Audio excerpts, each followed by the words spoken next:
संभल जनपद के पमवासा स्थित पंडित राम प्रसाद शर्मा जनता इंटर कॉलेज के रजत जयंती समारोह में उत्तराखंड के मुख्यमंत्री पुष्कर सिंह धामी बतौर मुख्य अतिथि शामिल हुए। जहां कार्यक्रम को संबोधित करते हुए उत्तराखंड के मुख्यमंत्री पुष्कर सिंह धामी ने कहा कि हमारा देश प्राचीन काल से ही विश्व गुरु रहा है। आज प्रधानमंत्री नरेंद्र मोदी के नेतृत्व में फिर देश इस दिशा में आगे बढ़ रहा है। आज चाहे शिक्षा का क्षेत्र हो, ज्ञान का क्षेत्र हो, विज्ञान का क्षेत्र हो या रक्षा का क्षेत्र हो, भारत हर क्षेत्र में तरक्की कर रहा है। दुनिया के लोगों की आस्था और विश्वास हमारे देश के लिए बड़ा है, जिसके पीछे बहुत सारे कारण हैं। एक समय ऐसा भी था जब बड़े बड़े मंचों पर वह अपनी बात भी नहीं रख पाए थे। अपने हितों की बात जोर से बोलने में भी संकोच लगता था। लेकिन अब एक ऐसा समय आ गया है कि विश्व के मंचों पर कहीं भी अगर कोई बड़ी घटना होती है तो आज दुनिया भारत के रुख का इंतज़ार करती है। दुनिया को दिशा देने वाले भारत के रूप में हम आगे बढ़ रहे हैं।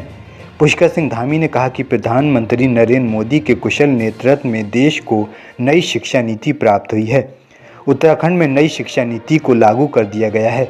नई शिक्षा नीति में सभी वर्ग के लोगों को समानता के आधार पर शिक्षा प्राप्त करने के अवसर मिलेंगे।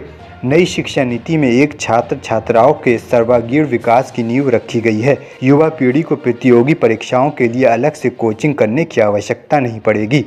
प्रधानमंत्री नरेंद्र मोदी के नेतृत्व में देश के युवाओं के भविष्य को समृद्ध बनाने के लिए एक रोड मैप तैयार किया जा रहा है।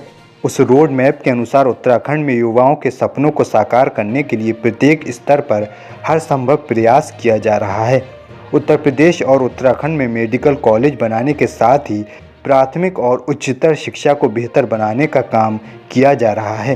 2047 तक विकसित भारत बनाने में हम कामयाब होंगे। हमारे प्रधानमंत्री आदरणीय मोदी जी के नेतृत्व में देश में आज युवाओं के भविष्य को समृद्ध बनाने के लिए एक रोड मैप तैयार किया जा रहा है। उस रोड मैप के अनुसार हमने उत्तराखंड में युवाओं को प्रत्येक स्तर पर उनके सपनों को साकार करने के लिए हर संभव प्रयास हम कर रहे हैं।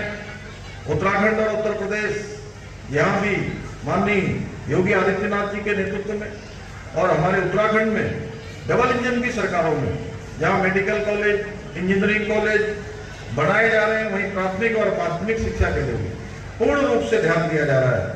मुझे पूरा विश्वास है कि आदरणीय प्रधानमंत्री द्वारा जो आज देश के अंदर एक नया मॉडल, एक ऐसा भारत जो दुनिया को दिशा देने वाला भारत हो, उनके निर्देशन में आगे बढ़ते हुए और एक विकसित भारत की जो संकल्पना की गई कि 2047 तक भारत विकसित भारत के रूप में पूर्ण स्थान ले लेगा, निश्चित रूप से हम इस मार्ग पर सफल होंगे। अभी अभी हम लोगों ने जिस प्रकार से देखा देश के अंदर G20 के आयोजन हुए, G20 की समिट हुई और G20 की समिट ने पूरी दुनिया के अंदर भारत की जो सामर्थ्य है, भारत की जो संस्कृति है, भारत के अंदर जिस प्रकार से विकास हुआ है, हर क्षेत्र में भारत आगे बढ़ा है। दुनिया के प्रतिनिधियों ने आकर देखा और वो सारे के सारे अपने अपने देशों में जाकर ब्रांड एम्बेसडर के रूप में भारत का कहीं न कहीं गुणगान कर रहे हैं। निश्चित रूप से ये बहुत ही सफल आयोजन था।